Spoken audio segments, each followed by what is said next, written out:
Selamat pagi sahabat Alkitab yang terkasih. Marilah kita awali hari ini dengan melakukan perenungan akan firman Tuhan.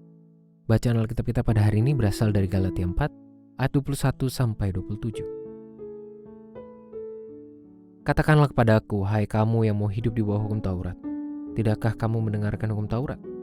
Bukankah ada tertulis bahwa Abraham mempunyai 2 orang anak, seorang dari perempuan yang menjadi hamba dan seorang dari perempuan yang merdeka. Namun anak dari perempuan yang menjadi hambanya itu dilahirkan seperti biasanya, sedangkan anak dari perempuan yang merdeka itu dilahirkan karena janji. Ini adalah suatu kiasan, sebab kedua perempuan itu adalah 2 ketentuan Allah. Yang satu berasal dari gunung Sinai dan melahirkan anak-anak perhambaan, itulah Hagar. Hagar ialah gunung Sinai di tanah Arab. Ia sama dengan Yerusalem yang sekarang karena ia hidup dalam perhambaan dengan anak-anaknya. Namun Yerusalem surgawi adalah perempuan yang merdeka dan dialah ibu kita. Sebab ada tertulis, bersukacitalah hai si mandul yang tidak pernah melahirkan, bergembira dan bersorak-sorailah hai engkau yang tidak pernah menderita sakit bersalin. Sebab yang ditinggalkan sendirian akan mempunyai lebih banyak anak daripada yang bersuami. Tuhan memberikan keberpihakan kepada setiap orang yang merasa sendirian, sehingga mereka mendapatkan kekuatan akibat hadirnya sang sahabat yang berjalan berdampingan dan memberikan kekuatan.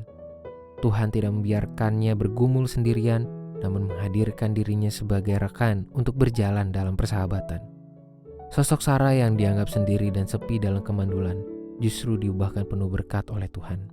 Bahkan tidak berhenti sampai di situ, Tuhan juga melimpahkan kesukacitaan sebagai ganti kedukaan yang sebelumnya. Paulus menggunakan kisah Sarah sebagai acuan tindakan penyelamatan yang Tuhan hadirkan dengan janji yang telah memerdekakan. Tindakan ini pula lah yang sungguh sedang tertuju bagi jemaat Galatia, yakni kemerdekaan yang semestinya membawa mereka mengalami kesukacitaan karena hidup dalam pembebasan kasih Tuhan.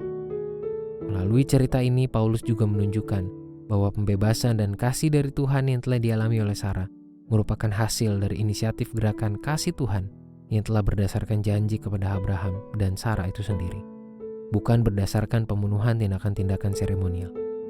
Hal ini menjadi penting dan sangat relevan dengan situasi jemaat di Galatia yang pada saat itu sedang mengalami disorientasi beriman. Sahabat Alkitab, teks firman Tuhan yang kita baca pada hari ini memang menjadi bagian dari rangkaian tulisan Paulus yang ditujukan sebagai teguran untuk menampingi jemaat di Galatia, membentuk ulang efektivitas pertumbuhan imannya kepada Kristus. Namun teks ini juga menjadi sapaan yang mengingatkan kita bahwa tindakan kasih Tuhan selalu tersedia tanpa syarat.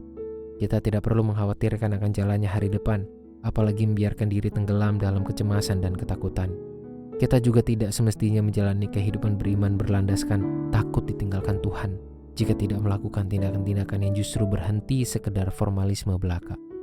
Setiap orang yang hidup di dalam janji Tuhan dan selalu mengarahkan perhatian kepada kasih Tuhan tidak akan pernah luput dari perhatian serta aksi pemeliharaannya. Marilah kita berdoa. Tuhan, terima kasih untuk janji-Mu yang selalu tersedia dan terbuka bagi kami, untuk pemenuhan keselamatan yang Tuhan berikan bagi kami.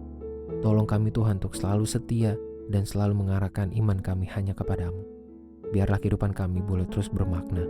Hanya di dalam nama Tuhan kami Yesus Kristus kami berdoa dan menyerahkan kehidupan kami. Amin.